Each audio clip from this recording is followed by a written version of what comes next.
What up? Yo guys, any sick fighting game news today, or should I just hop in a game? Because like I don't think there's any crazy news, right? I think we're just you can just boot up, play a little gaming, you know, just do a little bit of gaming. The surprising slash unsurprising announcement. I think a lot of people probably expected this. I don't know that a lot of people expected this so soon. They announced that 2XKO is gonna quit active development in December. The final content patch goes live in October, so 2 months before that. Servers are online. In-game purchases made before August 20th, which is today, will be refunded. And then they're offering like a big bundle that like basically has every cosmetic in the game for 40 bucks. For me, I get the impression based on this article and based on the article we saw when the game came out. Think about it, you know, Riot Games is like the company and 2XKO is one of the dev teams under the umbrella of Riot Games. I think Riot Games really does not like this game. I don't think they ever have. The article that they posted when they laid off the devs was like pretty brutal. The only real big communication Riot Games has like put out about it is like the article where they basically said, yo guys, this game fucking sucks. We're gonna fire everybody and make some changes. Sorry, we incorrectly delivered on it. Like if you play fighting games, you know this game's out, right? But when I talk to people who don't play fighting games and I bring up this game, almost all of them say, oh, isn't that game that they fired everybody and shut it down? When I was like, yo, I'm doing a slam, are you interested? So many people were like, oh, I thought this game was dead. Did it finally come out? And I was like, yeah, it came out 6 months ago. And they're like, what? I thought they laid everybody off. And I'm like, oh, brother. There are people who are finding out it's shutting down and then realizing, wait, the game came out in 1.0. But here's what they say. Over the last few months, we've been monitoring 2XKO trajectory closely, and what we've seen is painting a clear, consistent picture. While a lot of you jumped in to try the game, and there's an incredible community that plays it every day, we haven't seen enough players stick with the game to get a path towards sustainability. Servers will remain on beyond 2026, and 2XKO will be playable on all platforms. Servers will remain on to support online play. Offline play is unaffected. We'll give you advance notice if any of that changes. We're unlocking all champs. We're also bundling most cosmetic items and refunding all money spent before August 20. Any content owned is yours. What was their goal with the game? We wanted to be respectful of the incredible games that came before ours and bring Riot's take on live service to a new set of hungry players. Our approach was to tackle some of the issues we knew the FGC struggled with by building more reliable netcode. I think this game has the best like online experience, making the rank grind less lonely, committing to more frequent game updates, and more. While the genre progressed significantly in the last 10 or so years, we believe that 2X delivered on many of these promises. On the business side, we hope that by making the game free, we could make the genre more accessible and discoverable to new players, and they can fall in love with fighting games in the same way we did. Ideally, this would have happened over time, starting by earning the It's really funny to write, ideally, this would have happened over time about a game that they shut down in 8 months. We wanted this to happen over time. That time period was 5 minutes. If you don't fall in love with fighting games, in 5 minutes, we're shutting you down. The thing that's wild too is that Riot Games, like, they make an enormous amount of money. I would guess that they make more money on like one chibi in TFT than it costs them to like fund 2X's development for like a year. They really just started to do this stuff, right? It feels like the Senna Thresh patch was like the first time where they like released content and started grabbing people who are not as competitive. And it was like, oh, this is really cool. Like, I think they were on the right path in that sense. It's just, they needed more time probably. And I don't think Riot was going to give it to them. We evaluated the game's overall performance, not just revenue, but retention, new players' engagement through 2026. We saw positive player reactions throughout the releases of Akali, Senna Thresh, The Climb, and some amazing competitive events throughout the year. This is all pretty recent. Like, Akali was what? April? The Senna Thresh patch was June. Even in these highlight moments, we saw no meaningful sustained change in the trajectory, only a fraction of what it would take to trend towards sustainability. My question is like, I wonder what their numbers that they were interested in. I would assume that like what their daily player numbers were like pretty good relative to the genre, but their expectations for what they wanted, in parentheses, Riot Games, was probably like much higher. I have asked people who work at 2XKO what the player numbers are like. You'd be surprised how many people are playing the game, is all I would say. It's more people than you think. Doesn't surprise me. That shit is just free. Free is pretty hard to beat. In recent months, the team has continued to try to take bold swings while fully aware of 2X's challenges, but to attempt another year hoping for a way forward would have been an irresponsible choice for players and the dev team. That is not true. It's basically just you didn't want to spend the money on another year. You don't have to lie to kick it. You could just say, we didn't want to spend another year of money because we don't think the game's going to make money anyway. So we're just like, nah. To be super clear, we would have continued active development if we saw any viable future. See, but 2XKO costs us substantially more to operate than it brings in. I am shocked that it went so fast though. Announcing now is brutal, right? 2 weeks after Tokon comes out, what I think most people assume is their largest direct competitor in the versus game market.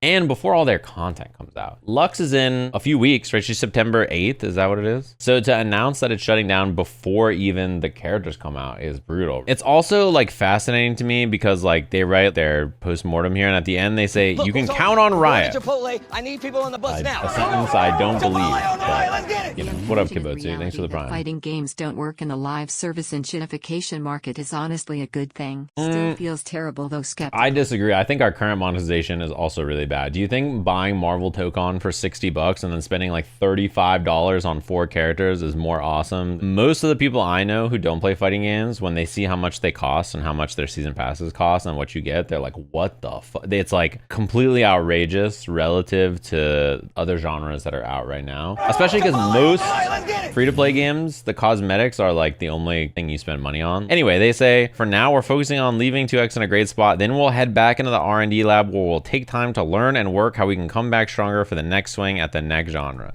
They basically said, fuck fighting games, we're out of here. Bro, is there a single person who has trust in their ability to create other games? They built a fighting game and then just gave up on it in 8 We're going to Chipotle. I months. need people on the bus They now. built a card game and gave up on it instantly. And then they accidentally made a very successful card game that was supposed to only release in China. And then they were like, wait a minute, oh fuck. Turns out printing cardboard is really cost effective. It's a shame. I obviously think the game is really fun. The way the game feels and how it is to move around and do stuff. To me, of all the fighting games out right now, I think it's the most fun fighting game to play. When it comes to like my perspective of looking at all this, like obviously from the start of this, there's been a lot of mistakes that the dev team have made. There's been a lot of mistakes that Riot Games have made. But the biggest thing for me is I don't think Riot Games ever really wanted this game to exist. To me, it feels like they purchased Radiant 10 years ago to make a fighting game. A long time has passed since then, and along the way, the people in management have been like, fuck, can we just get rid of this fighting game thing? And they're like, oh no, when we purchased them, we agreed that we would make a fighting game at some point or something. That's the only thing I can think of, is that they were obligated to release the game. Because why would they even bother to release the game if they were gonna can it in 8 months? They've canned internally so many games. So it's shocking that this is a game that they chose to see through and then they got rid of it so quickly. If they wanted this game to genuinely succeed, like I'm shocked at the way they treated it. Both of the articles they put out about the game are like really negative. Like if that kind of cynicism is like where you're coming from, then god damn. This is how you're communicating, right? Like this is from you. You're Riot Games. This is a Riot game. They seem like they never gave a fuck about the game and they were like waiting for it to go. My only assumption is that when they bought the company, part of the contracting was like, you need to release our game. That's the only thing I can guess, which is insane if it's true, because they just were like, fine, release the game. We'll walk behind you. Like, it's so fucked up. Especially, you know, a year ago in the summer, we were talking about all the tag fighting games coming out in the next year.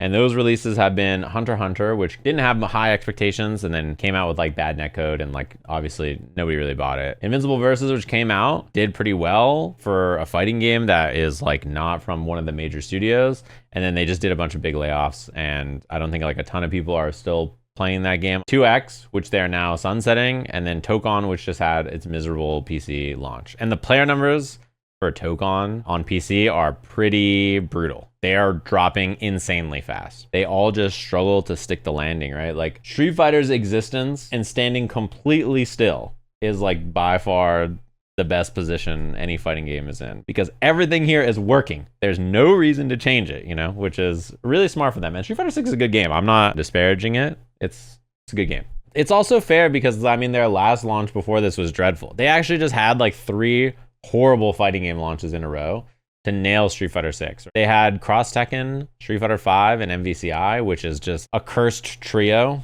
Why do they keep making tag fighters in all caps? Quick.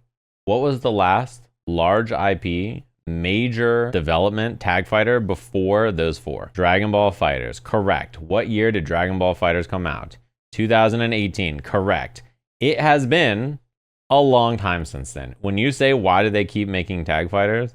The answer is they haven't. These are just the first ones in a long time since then. If your metric is like you made a tag fighter, therefore it's not going to be popular, I don't know what their expectations are, but I would assume Tokon seemed like it sold pretty well, and Dragon Ball did insanely well. You can make tag fighters that are very successful, both commercially and that casuals love. Like Dragon Ball did it already. You have to learn 2 characters, so that makes it more niche. Is each character added to how many you have to learn, making it more niche? Therefore, if I introduce a fighting game where you have half a character, does that make Street Fighter more niche? Hold on now, can we go backwards? I don't think that's like really a problem. I think it's a perception issue more than a actuality thing. There are lots of free-to-play games that are very successful across like every genre. It's just you need a lot of fucking people working on the game and a lot of people playing the game so that you can monetize it and then continue to keep up with the content. Obviously, Multiverses was humongous and then exploded. This game exploded, but there's Brawlhalla, which has been around for forever, and they have like a more $1 billion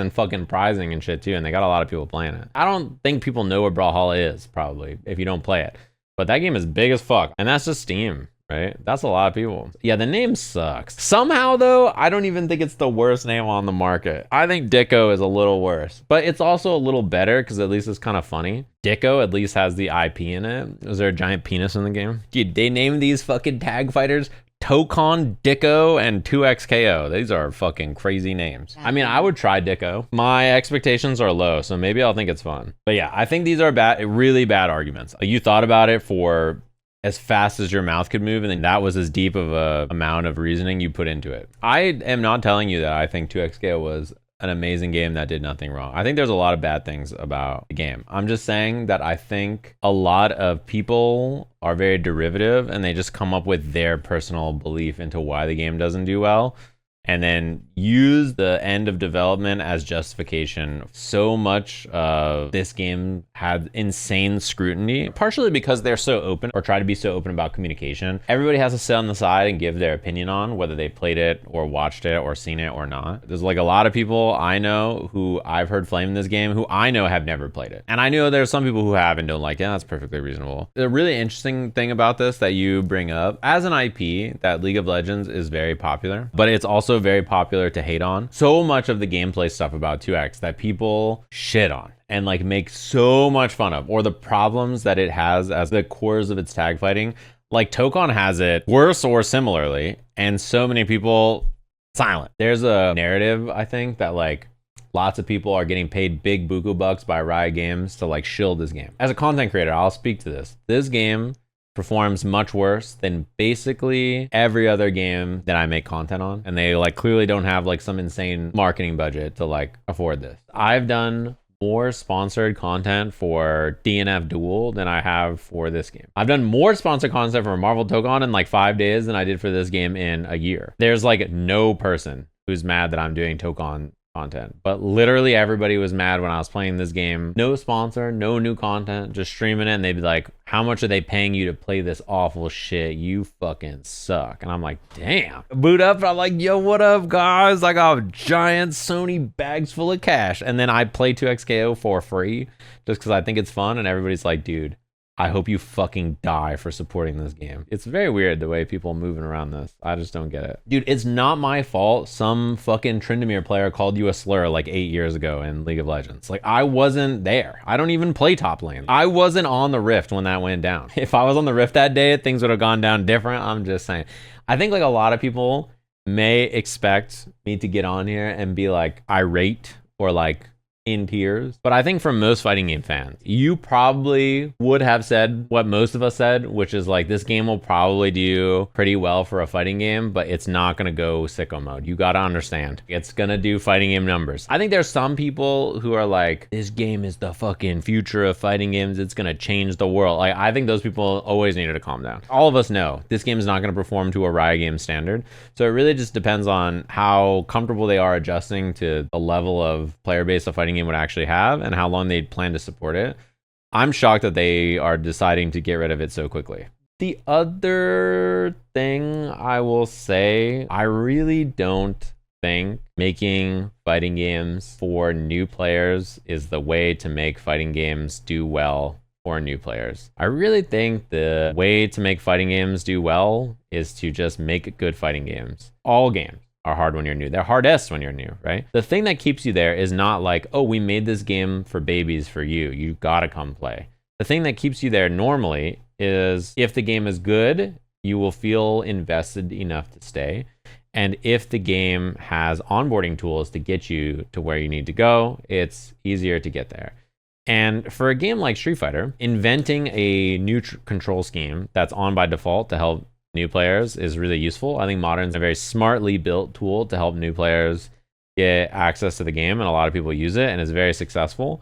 But the bigger thing is they just made a good game. They have a strong IP, package is really strong, there's a lot of stuff to do. This game, I think making the control scheme one-button specials was a good idea, but I do wonder if that having a mode to use one-button specials and a mode with motion inputs to simplify control schemes would have solved some of the issues people had with control schemes. You're not listening. You're not listening to a word I say. Come on, motion inputs wouldn't have helped this game. You're out of your mind. The game still would have flopped. That's cope. I didn't say if this game had motion inputs, it would have succeeded. This person believes I just said out loud that sentence. I didn't say that this game would have succeeded. I just said that perhaps building the control schemes in this way would have neutralized frustration for players who wanted certain expectations or things out of the control scheme. Current other games are copying the idea of Modern. It gets added on to their control schemes rather than built as an additional mode. It feels like they want to satisfy the one button special, like easier control scheme situation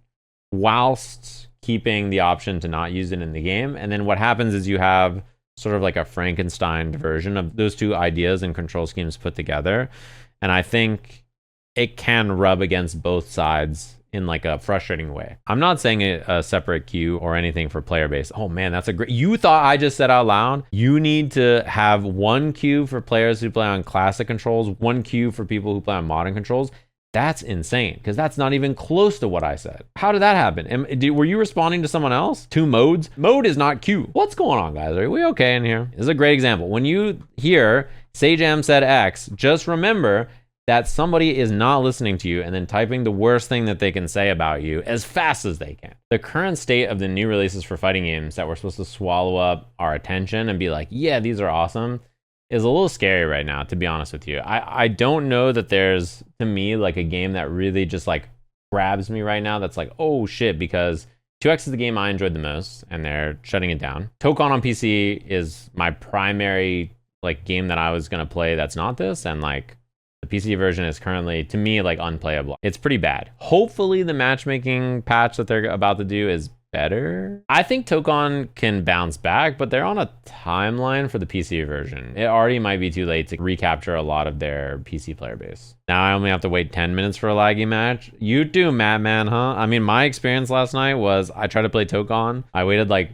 15 or 20 minutes. I played someone who was pretty laggy, so then I went next, and then I played someone who was like 130 ping. Whenever they wall broke, the game would like freeze. It was pretty bad, and I played that person for like 10 games because I didn't have anybody else to play. I'm at the point now where I just accept Wi-Fi or bad connections to maybe have a chance to play someone. And then that leaves Avatar, which is a really fun game. I think Avatar is cool, but I had not been playing Avatar much because I was expecting to play this game and Tokon. My plan was like, if the Tokon PC port didn't get fixed, I was just gonna play Lux, because she's pretty soon, right? I was like, oh, no problem. I'll just go back and play some Lux when she comes out, and like that'll just be the plan until they fix Tokon. And then once Tokon's fixed, I can play Tokon. But now it's like, oh, there's people who are really happy because they're like, fuck this game. And then there's people who are really mad because they're like, bro, I fucking like this game, fuck everything else. And everybody's just pissed. I don't know if you guys saw, but I would say for the winner side top 8 of Marvel Tokon at CEO, I don't know like a person who likes the game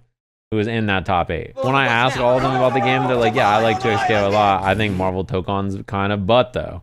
And then this news comes out and they're like, well, here we go. Gonna clock into my shift playing Marvel Tokon. And I'm like, damn. But if your job is play fighting games for a living, it's better than clocking into a regular job. So, you know, could be worse. All roads lead to coming back to Street Fighter 6. I do want to play Elena, but I'm not gonna lie, my motivation is not high. This does not make me be like, yeah, I can't wait to go play a different fighting game. Like, I'm just like, oh, I'm sad, very sad that the dev team doesn't get to keep working on stuff, because what they made with the first season of this game is really cool. Does it justify the cost that Riot Games sunk into it? I don't know that it ever was gonna, even if they did a season 10 or something, right? It sucks that they finally got this game out and then immediately they're like, nah. I don't know if the dev teams that are working on this are gonna get laid off or if they're going to another project within Riot, but it is definitely a big shame. I thought that eventually there was always a chance they would shut the game down. The bigger thing is how long would Riot Games let them make stuff before they decided to like pull the plug if it was not profitable. The conservative bet was they would let them finish the first year and then they would think about it. I figured they had like a couple years, but obviously it does suck. It is very sad. Everything I love dies. It's true. I probably played like 6 live service games that have shut down that I really liked. I think I'm cursed. I love Supervive. That shit explodes. I love this game. Explodes. I love the LOR. Explodes. I think at this point, you know, you could pay me to be a fan of your favorite game and I could kill it. When you gonna venture into RTS StarCraft No. 2 and kill my child? They're all dead already. I don't need to. RTS games are hanging on by a thread. I don't want to be the one to go in there and like make it worse, you know? Everything I love dies, including this game. Anyway, I think this game is fun. I'm going to try the last 2 characters. I'm sad to see it go. I am mostly just like unsure about what I want to play now because I don't think I can play Tokon. And I guess I've got to play Avatar, question mark? I don't know.